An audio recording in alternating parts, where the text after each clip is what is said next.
¿20 millones de dólares? Esto es increíble. Veamos.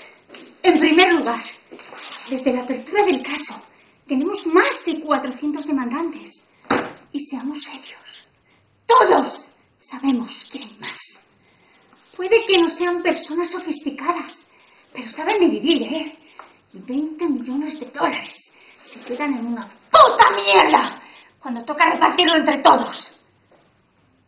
Y en segundo lugar, esas personas no sueñan con hacerse ricos. Sueñan con poder ver a sus hijos nadar en una piscina sin tener que preocuparles en hacerle una esterectomía a los 20 años. Como a Rosalía, una de nuestras clientas.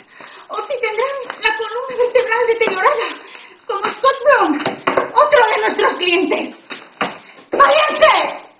Y antes de que vuelvan aquí con otra oferta de media mierda, piensen detenidamente en lo que valdrá su columna vertebral, señor Walker, o en lo que pagarían por su matriz, señora Sánchez.